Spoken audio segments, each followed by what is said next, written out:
शांति। अध्यात्म मार्ग के पुरुषार्थी माया शब्द से परिचित होते हैं। अक्सर करके आध्यात्मिक पुरुषार्थी ये कहते हुए सुनने में आते हैं कि हम परमात्मा को याद करने का पुरुषार्थ करते हैं तो माया उसमें विघ्न डालती है या माया हमें सताती है। यहां माया शब्द के अर्थ को यथार्थ रूप से जानना जरूरी है, क्योंकि इसके बारे में कई भ्रांत मान्यताएं हमारी बुद्धि में हैं।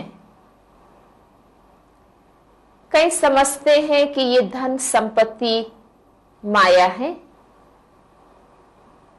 और इसलिए हम कहते हैं कि इसको तो पैसे की माया लगी हुई है। कई सन्यासियों को भी हम ये कहते हुए सुनते हैं कि पैसा तो हाथ का मैल है, वो तो माया है, हम उसको हाथ नहीं लगाते हैं। लेकिन यहां हमें सत्यता समझनी है कि धन संपत्ति माया नहीं है। धन संपत्ति तो जीवन निर्वाह का एक साधन है। अगर धन संपत्ति माया है तो हम धन की देवी लक्ष्मी को मायावी कहते, लेकिन हम श्री लक्ष्मी को देवी कहते हैं। इसलिए धन संपत्ति माया नहीं है, लेकिन हमारी लोभ वृत्ति, हमारी लालसा वो माया है। इस प्रकार के समझते हैं कि इसको तो बीवी बच्चों की माया लगी है। गृहस्थी प्रवृत्ति को हम माया समझते हैं और इसलिए कहते हैं कि हम तो गृहस्थी की माया में, बीवी बच्चों की माया में ऐसे फंसे हुए हैं कि हम निकल नहीं पाते हैं। लेकिन देह के संबंध या गृहस्थ जीवन की प्रवृत्ति माया नहीं है, वो तो हमारी निमित्त एक जिम्मेवारी है। लेकिन उन संबंधों के प्रति जो हमारी मोह ममता है, आसक्ति है, काम वृत्ति है, वो माया है। इसलिए माया के यथार्थ अर्थ को न जानने के कारण कई गृहस्थ से निकलकर जंगल में चले जाते हैं। कुटुंब समाज के प्रति जो हमारी फर्ज है उसको छोड़कर निवृत्ति मार्ग अपना लेते हैं। लेकिन हम सब कुछ छोड़कर जंगल में चले जाएं, परंतु वहां जाकर भी अगर वही विचार हमें आते रहे तो मानसिक रूप से तो आसक्ति का त्याग हुआ नहीं, जिसके कारण हम मुक्त तो हो ही नहीं पाए। तो माया शब्द को अगर इस रीति से हम लेते हैं कि माया माना, मां या संस्कृत में मां माना नहीं, जो नहीं है वो है माया। जो नहीं है और उसे वास्तविक रूप में समझ लेना वो है माया। हम शरीर नहीं है, हम शरीर से भिन्न एक चैतन्य शक्ति आत्मा है। अपने आप को देह समझना वो है माया। इस प्रकार देह के जो भी मित्र संबंधी हैं वो एक जन्म के साथी हैं। दैहिक संबंधियों को अपना समझ लेना, इसको कहा जाता है माया। इस प्रकार देह के जो धर्म है वो तो पर धर्म है। आत्मा का स्वधर्म उससे भिन्न है। इन दैहिक धर्मों को अपना धर्म समझ लेना, ये है माया, अज्ञानता। हम इस दुनिया के निवासी नहीं हैं। हम यहां अपना पात्र बजाने के लिए आए हैं। इस सृष्टि कर्म क्षेत्र को अपना घर समझ लेना या यहां के ही निवासी समझकर मन और बुद्धि रूपी बिस्तर को फैला देना, इसको कहा जाता है माया। इसलिए एक अर्थ में हमारे पास सही ज्ञान न होना, अज्ञानता, और उस अज्ञानता के कारण जो विकृत वृत्तियां हमारे में उत्पन्न होती है, उस विकृत मनोवृत्तियों को ही माया कहा जाता है। जैसे शारीरिक रूप से हम कमजोर होते हैं तो रोग के कीटाणु हमें प्रभावित कर जाते हैं, हमें बीमारी लग जाती है। इस प्रकार जब हम आत्माएं सत्य ज्ञान स्वरूप नहीं होती हैं, शक्ति स्वरूप नहीं होती है, तब देह पदार्थ के प्रभाव में जो विकारी वृत्तियां उत्पन्न होती है, उन विकारों को ही माया कहा जाता है। सरल शब्दों में कहें तो विकार जो काम, क्रोध, लोभ, मोह, अहंकार, आलस्य, ईर्ष्या, द्वेष, भय, ये विकृत वृत्तियां ही माया है। इसलिए मन की इन नकारात्मक वृत्तियों का निषेध करना, उसको यथार्थ अर्थ में योग कहा जाता है। इसलिए अब तक तो हम अपने मन को गेस्ट हाउस बना चुके हैं। कैसी भी बुरी वृत्तियों को हम अपने मन में स्थान देते हैं। काम जी तो हम कहते हैं भले पधारो, क्रोध जी भले पधारो, लोभ जी भले पधारो। इस प्रकार हर विषयी वृत्तियों को मन में स्थान दे देते हैं। इसलिए मन गैरों से भर गया है। मन में विकारी वृत्तियों की भीड़ मच गई है। जो विकारी वृत्तियां मन को स्थिर नहीं होने देती है या मन को शांत नहीं होने देती है, पिता परमात्मा जो कि पवित्र है उसकी याद में एकाग्र नहीं होने देती है। तो अब हमें इस गेस्ट हाउस के बोर्ड को परिवर्तन करना होगा। इन विकारी वृत्तियों के लिए तो हमें लिख देना होगा कि गेट आउट। जब हम अपने चिंतन में विकारी विचारों को स्थान नहीं देंगे तो वो हमारे आचरण में, व्यवहार में भी नहीं आ सकते हैं। अब इन विकारी वृत्तियों से मुक्त होने के लिए हमें कोई कष्ट सहने की आवश्यकता नहीं है। इसके लिए हमें मन को मारना नहीं है, मन का दमन नहीं करना है, इंद्रियों को कष्ट नहीं देना है।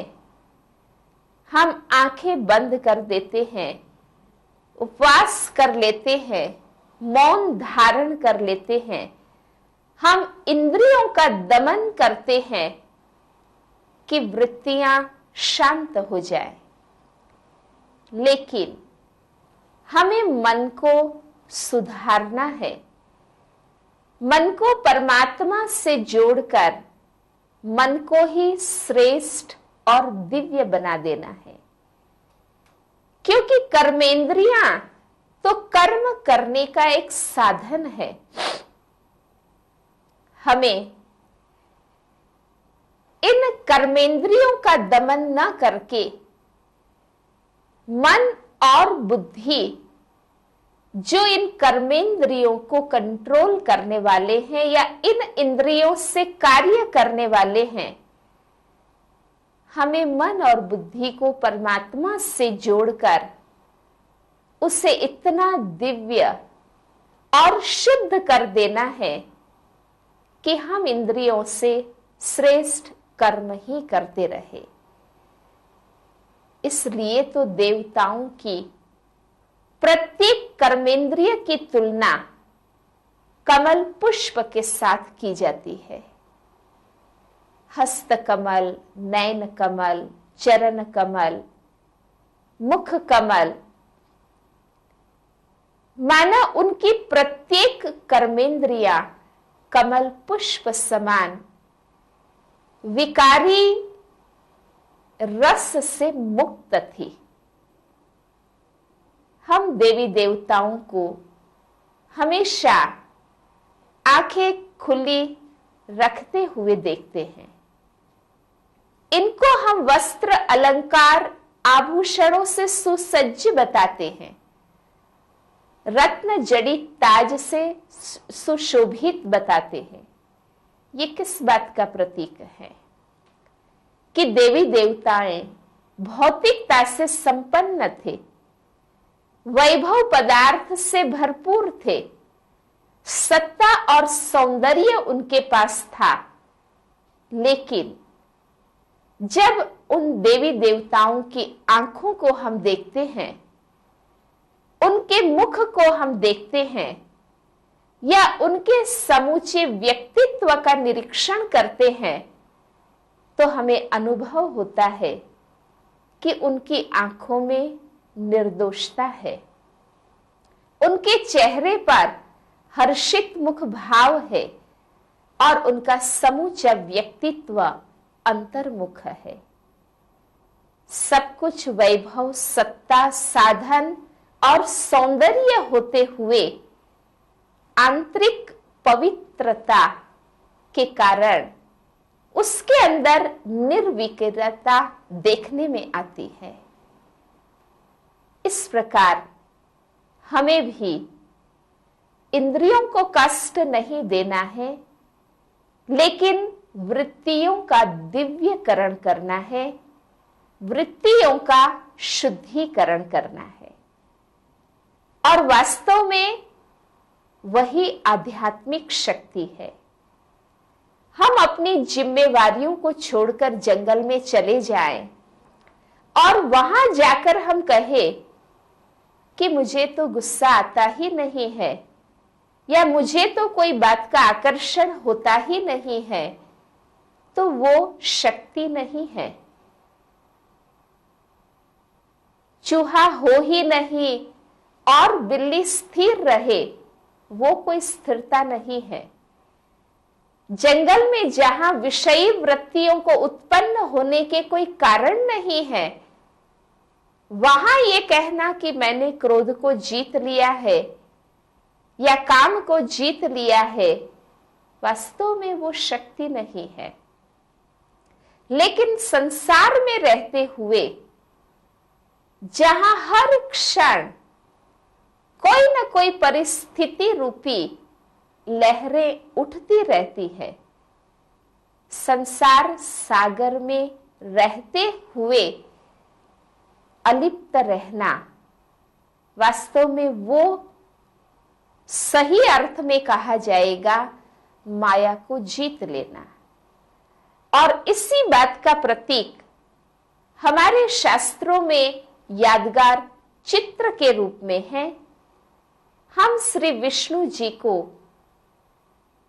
क्षीर सागर में या सागर के बीच शेष सैया पर आराम करते हुए बताते हैं।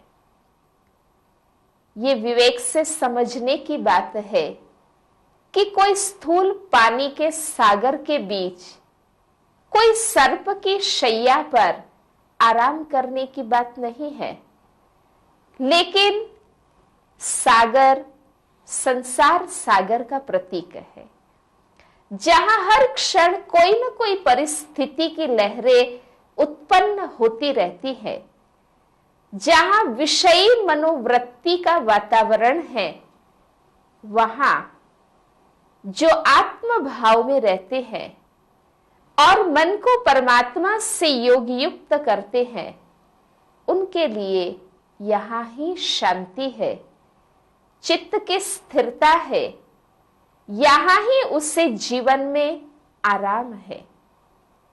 इसलिए हमें वो शक्ति धारण करनी है। तो विकारी मनोवृत्तियां, माया, जिसका प्रतीक हम रावण, माया इन शब्दों से करते हैं, तो राजयोग का ज्ञान और अभ्यास हमें दैहिक भाव से न्यारा करता है। जैसे दुनिया में गवर्नमेंट कोई चोरी गुनाह करते हैं तो उसे समाज से दूर जेल में बंद कर देते हैं, ताकि जिन व्यक्तियों के संग में, जिस समाज के वातावरण के बीच उसने चोरी गुनाह का कार्य किया, उससे उनको अलग कर देते हैं, तो वो प्रवृत्ति उसकी थोड़े समय के लिए बंद हो जाती है।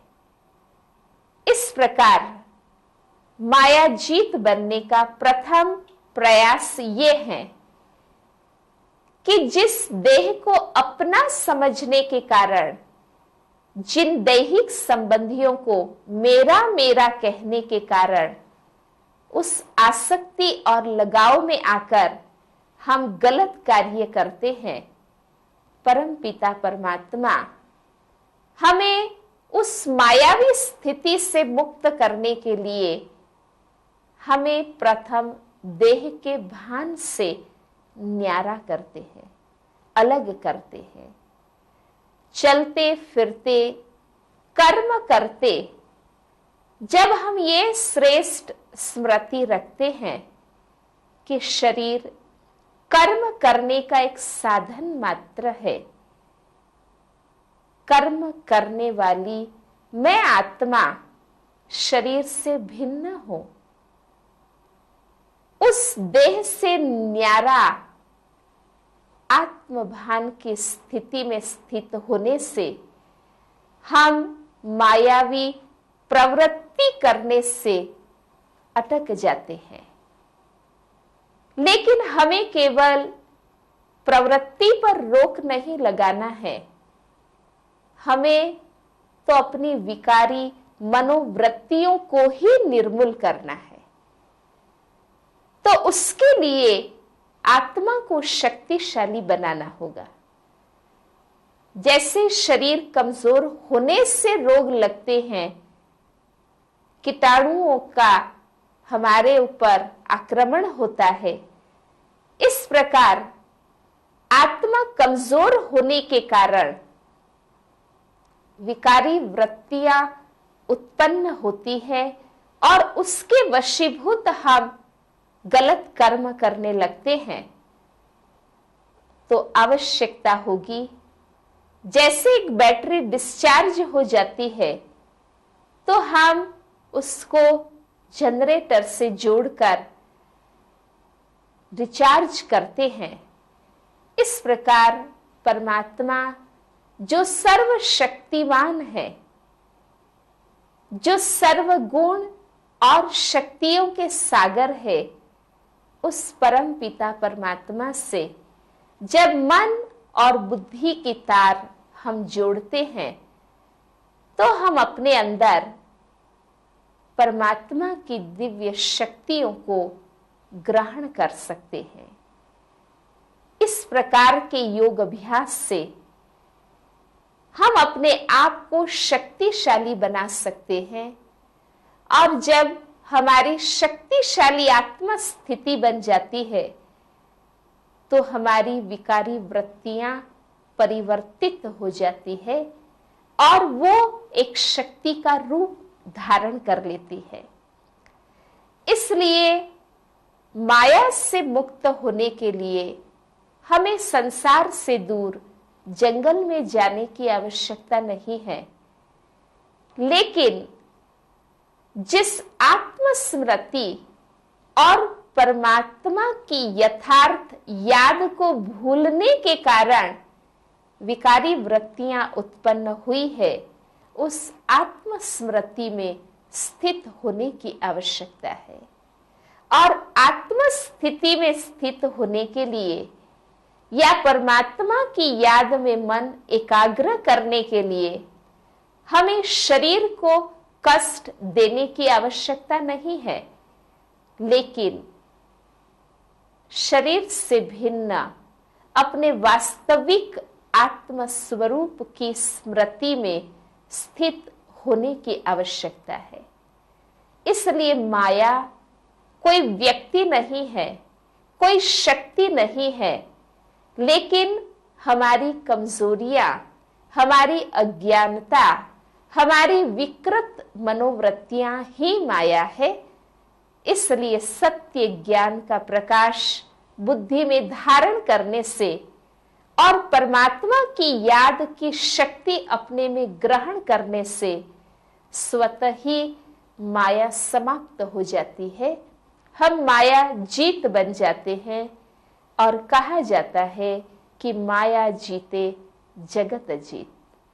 जो माया को जीत लेते हैं, अपनी इंद्रियों पर शासन करते हैं, वे समग्र विश्व पर अपनी पवित्रता और चरित्र के बल से शासन कर सकते हैं। ओम शांति। जीवन की चुनौतियों का सामना करना इतना मुश्किल क्यों है? क्या आप अक्सर जीवन के प्रति उदासीन हो जाते हैं? आप अपने मन का उसकी पूरी क्षमताओं के साथ प्रयोग करते हैं? 70% से अधिक रोगों का कारण मानसिक तनाव है। तो आइए अच्छे स्वास्थ्य के लिए राजयोग द्वारा अपने मन को स्वस्थ बनाएं। तनाव मुक्त जीवन का सुख लेने के लिए प्रजापिता ब्रह्मा कुमारी ईश्वरीय विश्वविद्यालय द्वारा सिखाए जाने वाले सहज राजयोग के माध्यम से अपनी मानसिक व आध्यात्मिक शक्तियों को पुनः जागृत कीजिए। किसी भी आयु, धर्म, संस्कृति अथवा राष्ट्रीयता वाले व्यक्ति इसे आसानी से अपना सकते हैं। विविध प्रशिक्षण जैसे स्वप्रशासन एवं नेतृत्व, तनाव मुक्त जीवन, सकारात्मक चिंतन आदि Brahma Kumari academy for a better world mount Abu में आयोजित किए जाते हैं। अधिक जानकारी हेतु हमारे वेबसाइट bkwsu.com पर जाएं अथवा अपने स्थानीय सेवा केंद्र से संपर्क करें।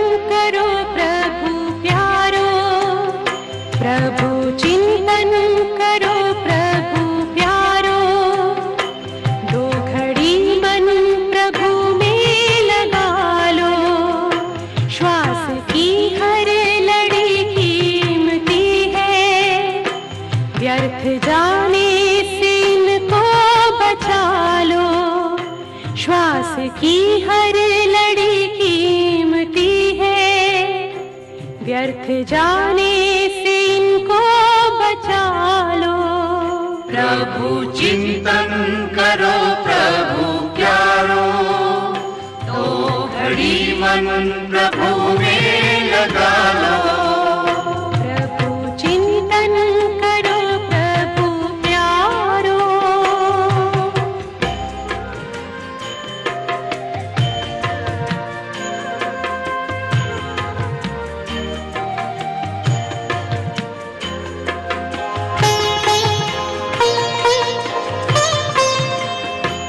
हर तरफ से बुद्धि हटा गए, देखो परमात्मा में लगा गए।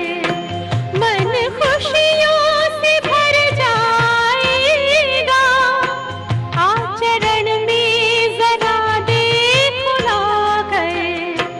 ज्ञान मंथन करो दुलारो, ज्ञान का दीप फिर से जला लो। प्रभु चिंतन करो प्रभु प्यारो, तो घड़ी मन प्रभु में लगा लो। प्रभु चिंतन करो प्रभु प्यारो।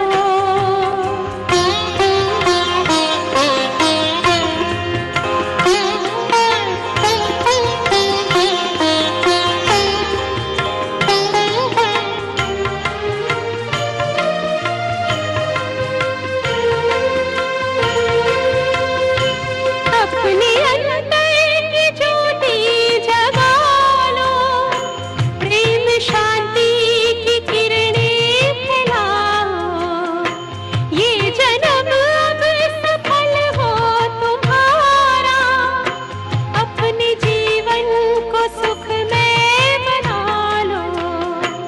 आत्मचिंतन करो दुलारो, प्यास जन्मों की अपनी बुझा लो।